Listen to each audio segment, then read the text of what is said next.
नमः शिवाय। ओम नमः शिवाय। विश्वनाथ भगवान की जय।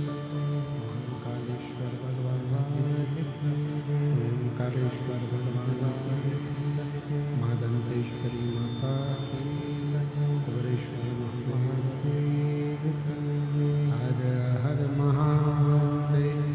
हर हर महादेव। हर हर महादेव।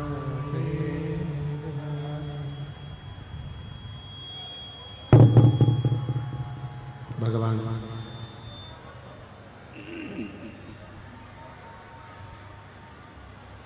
देवाधिदेव महादेव ठीक है, ठीक है, उसको नीचे कर दो।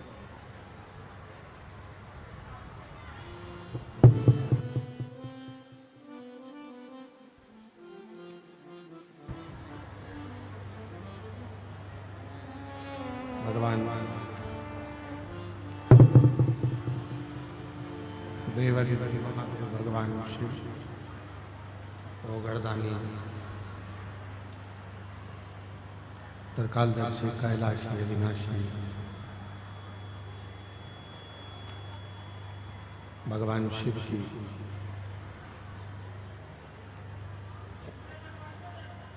पवित्र पावन धरा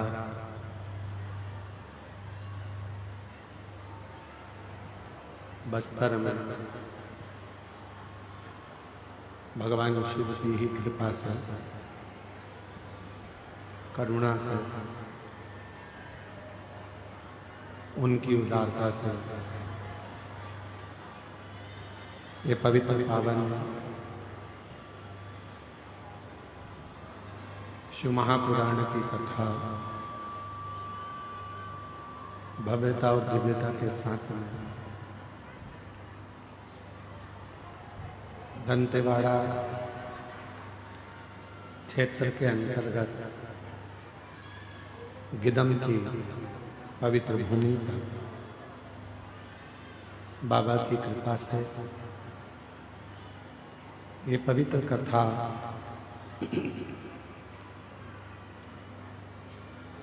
माँ दंतेश्वरी की गोद में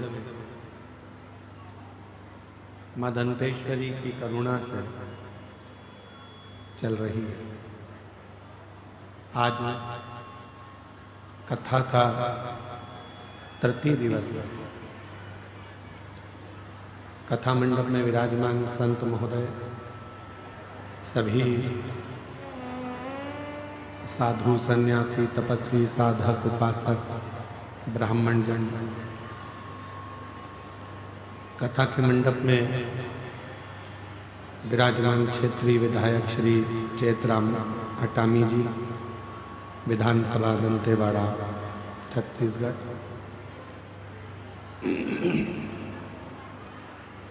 कथा के मुख्य यजमान में स्वर्गीय अविनाश तिवारी जी, स्वर्गीय प्रमिला जी तिवारी, स्वर्गीय अश्वजीत जी तिवारी जी की स्मृति में श्री विजय प्रसाद तिवारी जी, श्रीमती कमला तिवारी जी, श्री अभिलाष तिवारी जी, श्रीमती श्याम तिवारी जी, श्री अभिनव तिवारी जी, श्रीमती शुभांगी तिवारी जी, श्री सुशील तिवारी जी, श्रीमती अरुणा तिवारी जी, श्री अनुमेह तिवारी जी, श्री अभिजीत तिवारी जी, गिदम छत्तीसगढ़ से। एक बार यजमान परिवार के लिए जोरदार ताली बजाकर उनका स्वागत अभिनंदन, जिन्होंने इस पवित्र पावन शिव महापुराण की कथा को आयोजित कर संपूर्ण क्षेत्रवासियों को लाभान्वित किया। वनवासी आदिवासी क्षेत्र का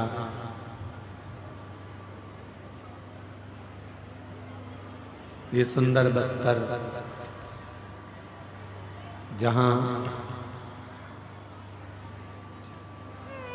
पूरे बस्तर क्षेत्र में भगवान शिव ही शिव विराजमान है।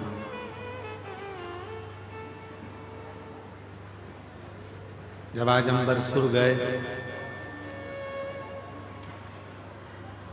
और बरसुर में जाकर भगवान शिव के प्राचीन प्राचीन शिव मंदिरों का दर्शन किया, बारसुर की धरा ऐसी लग रही थी जैसे स्वयं भगवान शिव ओगरदानी तलकालदर्शी कैलाशी अविनाशी अपनी पूर्ण आनंद के साथ पूरे बारसुर क्षेत्र में विराजमान।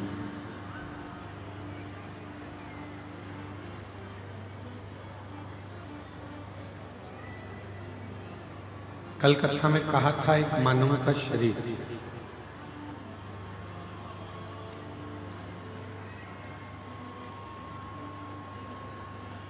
और उस मानव के शरीर में अगर भगवत भजन हो जाए,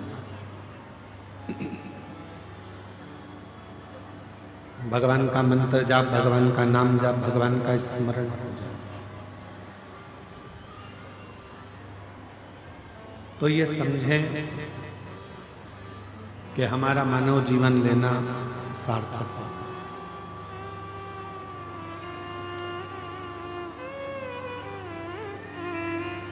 क्योंकि एक तो कठिन है मनुष्य का शरीर, और भगवान ने यदि मानव का शरीर दे भी दिया और उस मानव के शरीर से हम भगवत नाम ना ले पाए, भगवत स्मरण ना कर पाए, तो हमारा जीवन बेकार।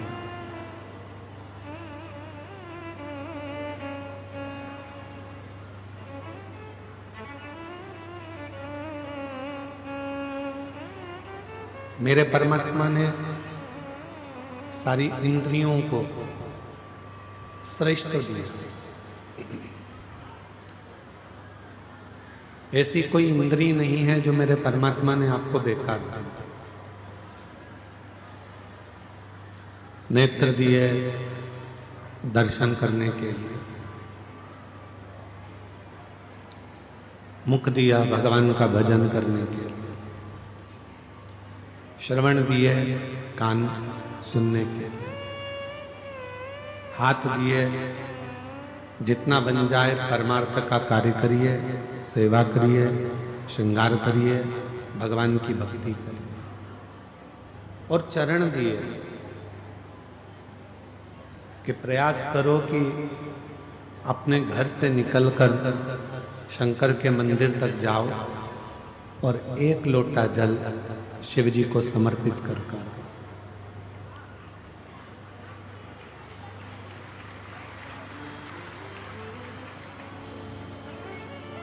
अपने चरण का सदुपयोग तभी है जब हम अपने नजदीक के शंकर के मंदिर में, अपने नजदीक के शिवालय में जाएं। अपने हाथों का सदुपयोग तभी है जब हम इन हाथों से कुछ अच्छा कर सकें।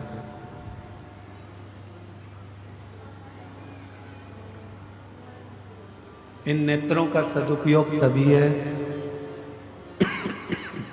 जब हम इन नेत्रों से भगवान का दर्शन कर सकें, वरना शरीर तो सबको मिलता है और फिर वो शरीर छोड़कर चले भी जाते हैं।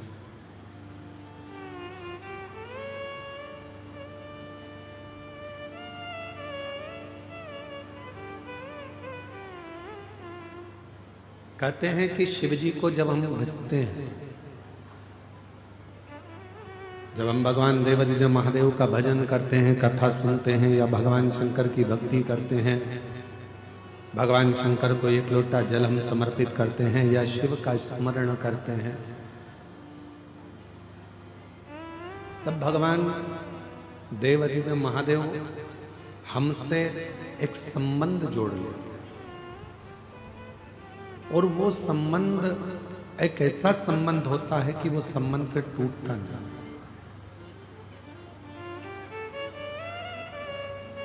दुनिया के सारे रिश्ते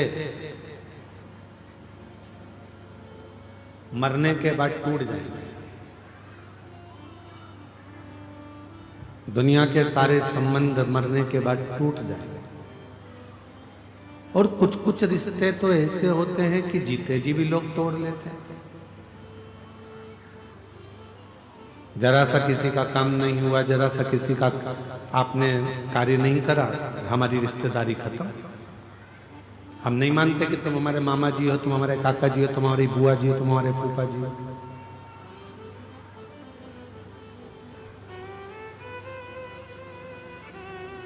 आज के समय के जितने रिश्ते हैं, आज के समय के जितने संबंध हैं, रिश्ते हैं, वो सब एक व्यापारीकरण में चल रहे।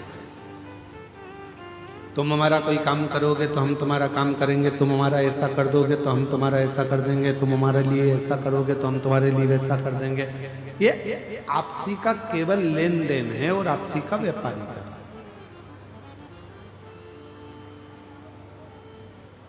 पर एक रिश्ता, एक संबंध होता है अपने बाप से, अपने पिता से।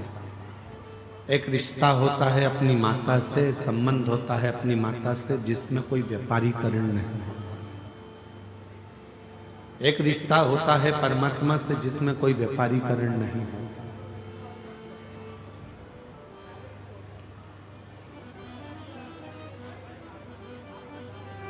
कहते हैं पानी जब बहुत उकलता है,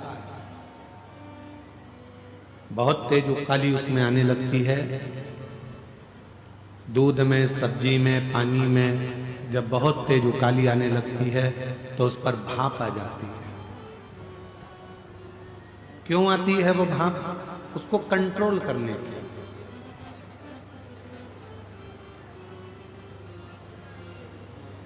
पानी में उकाली आई तो भाप आ गई, सब्जी में उकाली आई तो भाप आ गई, दूध को आपने गर्म किया, उकाली आई तो भाप आ गई। भाप उकलता हुआ देखता है तो आ जाता है। उसी तरह एक हमारा जो बाप है, हमारा जो पिता है, वो भी जब हमें परेशानी में देखता है, कष्ट में देखता है, तो हमारा शिव भी हमारा पिता बनकर, हमारा बाप बनकर हमारे नजदीक है।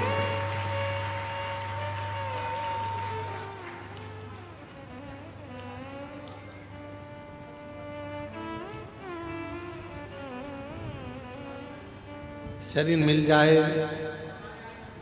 प्राप्त हो जाए, जरूरी नहीं है कि वो शरीर तुम्हारा पूर्ण तरह से कार्य करे। जब तक कर रहा है तब तक उस परमात्मा की भक्ति में भी लगाओ और अपने परिश्रम में भी लगाओ। कोई तुमसे कह दे कि अपना घर छोड़कर बाबा बन जाओ, बिल्कुल मत बनो। जो बन गए हैं उनको नमन करो, प्रणाम करो। कोई तुमसे कहे कि तुम साधु बन जाओ, सन्यासी बन जाओ, संत बन जाओ, हाथ जोड़ जाओ। कोई तुमसे कह दे कि किसी नदी के तट पर जाकर बैठ जाओ, हाथ जोड़ जाओ। क्यों?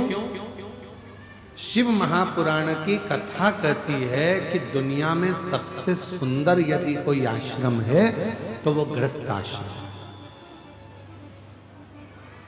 संत को दिन भर में हजारों माला करना पड़ती है, जब करना पड़ता है तब भगवान प्रसन्न होता है। और घर में रहने वाले व्यक्ति को अगर सुबह शाम भगवान को केवल 2 बार भी नाम ले ले तो भी वो पार उतर जाता है, तर जाता है।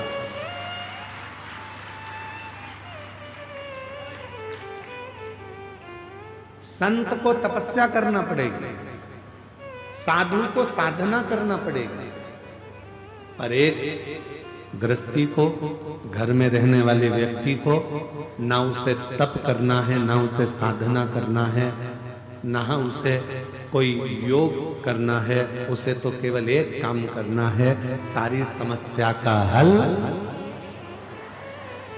बोल बम का नारा है।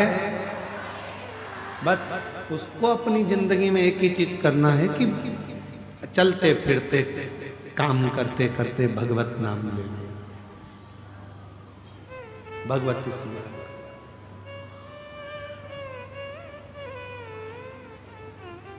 अच्छा समय और अच्छा शरीर, ये दोनों एक साथ कभी नहीं चलते।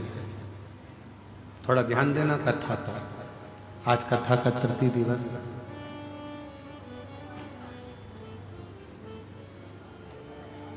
अच्छा समय और अच्छा शरीर कभी दोनों एक साथ नहीं चलेंगे। शरीर अच्छा रहेगा तो समय अच्छा नहीं रहेगा। जब समय अच्छा चलेगा तो शरीर ठीक नहीं चलेगा।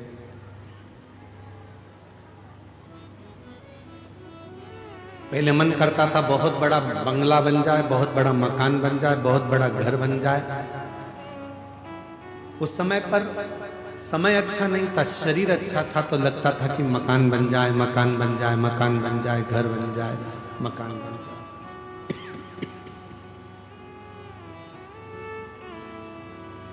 समय निकल गया, शरीर शिथिल हो गया, घुटने दुखने लगे, कमर दुखने लगी, हाथ पैर दुखने लगे। तब बच्चों ने मकान बनाया। पहले मन करता था कि मकान बड़ा हो तो मैं अंदर कपड़े धो के छत पे ले जाके सुखा दूं। इतना बड़ा मेरा मकान हो, इतनी बड़ी मेरी छत हो, इतना बड़ा मेरा पूरा भवन हो कि मैं कहीं भी मेहमान आए तो ऊपर ले जाकर उनको बिठाऊं, ऊपर घूमूं, यहाँ घूमूं, वहां घूमूं। उस समय शरीर अच्छा था, समय अच्छा नहीं था। जब समय अच्छा आया तो मकान बन गया। मकान तो बन गया पर शरीर अच्छा नहीं रह पाया। अब तुमसे कोई कहे ऊपर जाके कपड़े डाली आओ तो क्या भैया हाथ जोड़ूं, तू चले जा, हमारे बस का। शरीर ठीक है, शरीर अच्छा था तो खाने के भी लाले पड़ जाते थे, व्यवस्था नहीं हो पाती थी, कुछ मिल पाता था, कुछ नहीं मिल पाता था।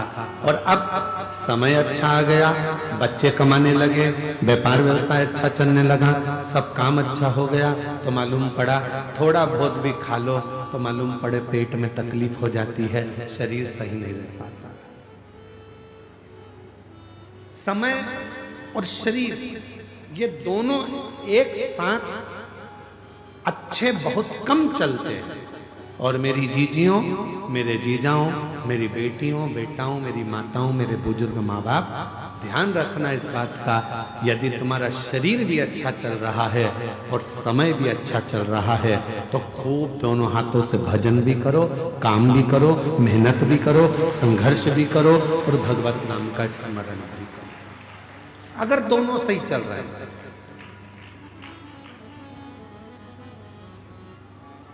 शरीर सही चल रहा है, दौड़ दौड़ के कथा में पहुंच जाओ।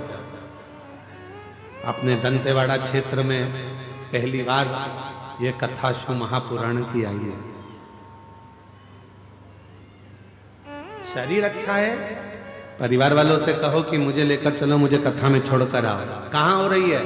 गिदम में हो रही है, 25-50 किलोमीटर दूर है, चलो। आज हम वनवासी क्षेत्रों में जब गए, सुबह जब हम बारसूर पहुंचे, वहां पर बहुत सारी आदिवासी जीजियों से, वनवासी जीजियों से मिलना हुआ। उनके चेहरे पे बड़ी प्रसन्नता थी।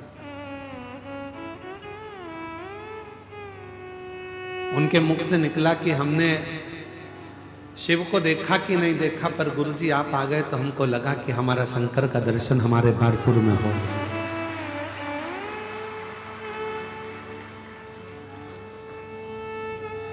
एक बहन अंदर आंख में आंसू भरकर रोने लगी, मंदिर के अंदर उसके आंसू गिर रहे। हम शिव जी को जल चढ़ा रहे थे बारसूर के मंदिर में, 32 खंबा मंदिर में, और उसकी आंख में से जल बह रहा था। हमने कहा दीदी तुम रो क्यों रही हो? तो कहा गुरुजी पहली बार हमारे क्षेत्रवासियों ने इतनी आनंद के साथ, ये पूरा क्षेत्र नक्सल क्षेत्र रहा है, पर हमारे क्षेत्र में हमने पहली बार बच्चे से लेकर बूढ़े तक के व्यक्ति के चेहरे पर प्रसन्नता देखी है। ये शिव की थी, ये शिव।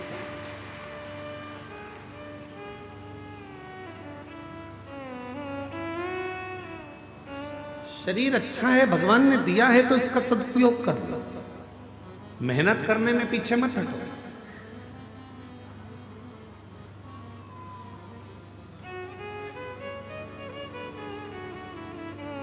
भगवान को पाने के लिए बहुत बड़ी तप की, बहुत बड़ी साधना की, बहुत बड़े उपास की, बहुत बड़े व्रत की भी जरूरत नहीं पड़ती।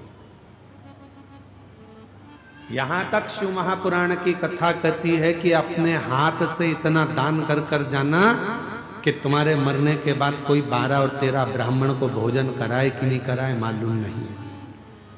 अपने खुद इतने व्रत कर कर जाना कि तुम्हारे मरने के बाद कोई एकादशी का व्रत करे कि नहीं करे। लोग मरने के बाद एकादशी दान देते हैं, इधर देते हैं कि नहीं देते वो हमको नहीं मालूम है। इधर छत्तीसगढ़ में इस साइड चलता है कि नहीं चलता, चलता है क्या? मरने के बाद बड़े बेटे ने 2-5 एकादशी दे दी, पोते ने दे दी, बहू ने दे दी, हमारे दादी चली गई, दादा चले गए, परदादा चले गए, उनको हमने इतनी एकादशी दी। फिर लोग मरने के बाद 2-5 एकादशी करते हैं। क्यों करो? किसी के एकादशी की तुमको जरूरत नहीं पड़ना चाहिए। अपन खुद अपने जीते जी एकादशी का व्रत कर लो, अपने जीते जी ब्राह्मण भोज करा लो, अपने जीते जी भगवत भजन कर लो, अपने जीते जी स्मरण कर लो। मरने के बाद कोई कराए कि ना कराए, अपने जीते जी अपन स्मरण करो। सीखो।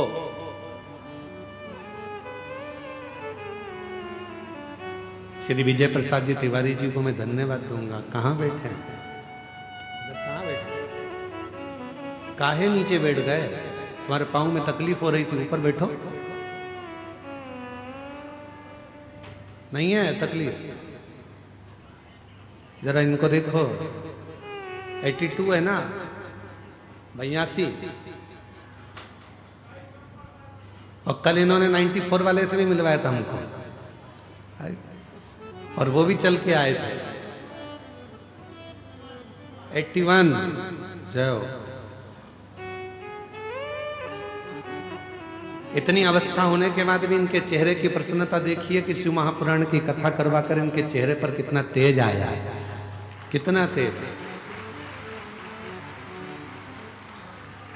कोई थकान नहीं दिखती है। हमारे साथ सुबह बारसूर भी गए, दर्शन भी किया, घूमे भी। कल दंतेश्वरी माता के दर्शन करने गए, माननीय विधायक महोदय भी साथ में थे, श्री चेतराम अटामी जी भी, और आप भी साथ में थे। कोई हमारे जो साथ के बच्चे हैं वो दौड़ने में थक रहे थे, पर ये तिवारी जी एकदम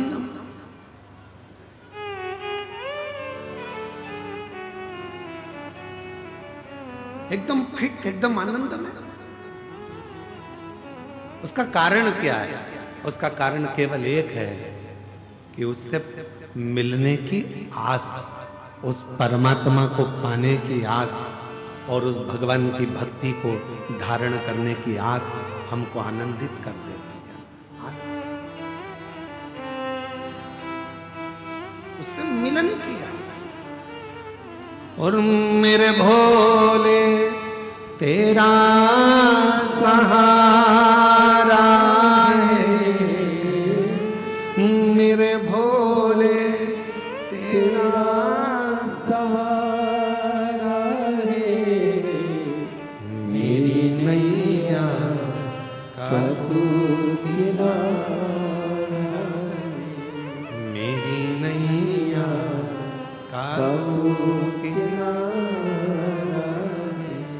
मेरे बाबा तुझे पुकारा है, मेरे बाबा तुझे पुकारा है, मेरी नैया का तू किनारा, मेरी नैया का तू किनारा।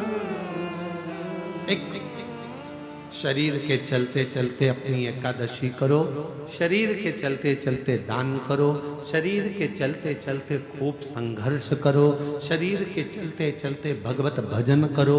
शरीर नहीं चलेगा तब कुछ नहीं कर सकते।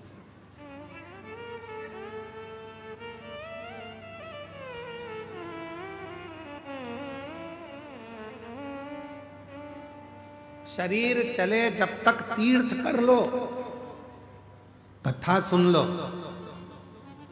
और तुम्हारी घर में चले तब तक दोनों हाथों से दान और धर्म कर लो, दोनों हाथों से पुण्य कर लो, सत्कर्म कर लो। जब तुम्हारे घर में नहीं चलेगी ना, 5 रुपए भी तुम अपनी किसी को दे नहीं पाओगे। यहां तक कि बेटी को भी अगर कुछ देना है तो 50 बार सोचना पड़ेगा, देऊंगी और कोई ने देख लिया तो।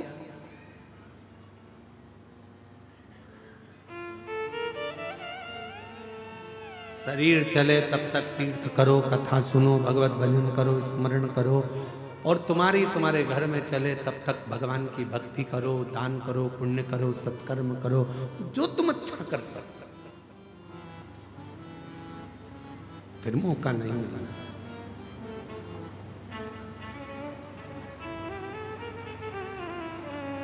पहली कथा है हमारे जीवन की, जिस कथा में इस बस्तर क्षेत्र में, नक्सल क्षेत्र में, आदिवासी वनवासी क्षेत्र में पहले भी कथा करी, पर यह पहली वनवासी आदिवासी क्षेत्र की ऐसी कथा है जिसमें आसपास के पूरे गांव के लोगों ने मिलकर 10 लाख खाने की पत्तल बनाई है, पत्ते की, भोजन करने के लिए।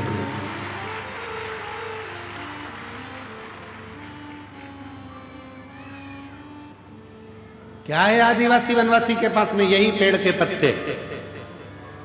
तो पूछा गया कि आप इस विशाल कथा को जो आयोजित हो रही है वनवासी आदिवासी क्षेत्र में, नक्सल क्षेत्र में ये कथा चल रही है, इसमें तुम क्या कर सकते हो?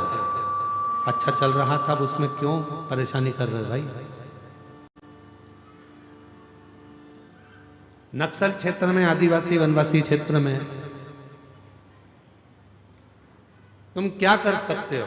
तो उन्होंने कहा कि आप बताओ। तो तिवारी जी ने कहा कि अपने जितने भी शिव भक्त यहाँ आ रहे हैं वो भोजन करेंगे, उनके लिए अपन को कहीं से प्लेट नहीं लाना, थाली नहीं लाना, उनके लिए गांव-गांव से सब 2-2, 5-5, 10-10 पत्ते की पत्तल बनाओ और उस पत्तल पर लोग भोजन कर कर जाएं।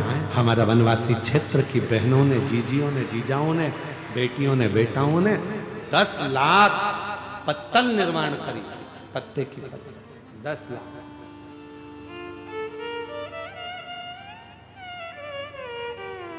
और उस पत्तल पर शिव भक्त भोजन कर रहे। कितनी प्रसन्नता, कितनी आनंदता, शिव कृपा। तो शिव कथा कह रही है, समय और शरीर ये दोनों एक साथ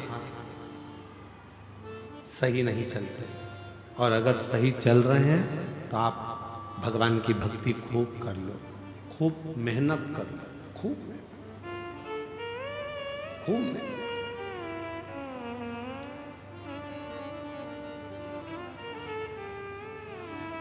महाराज, ऐसा कोई संसार में जन्म नहीं लेता जिसकी जिंदगी में कोई दुख नहीं होता। सबके जीवन में तकलीफ है, सबके जीवन में दुख है, पर उस दुख को सिर पर लेकर चलोगे, तकलीफ को सिर पर बांध कर चलोगे तो जिंदगी को बहुत आगे तक जी नहीं सकते, जी नहीं पाओगे। कल एक मां मिली थी, वो कह रही थी गुरुजी मेरा बेटा चले गया है। आज सवेरे हम जब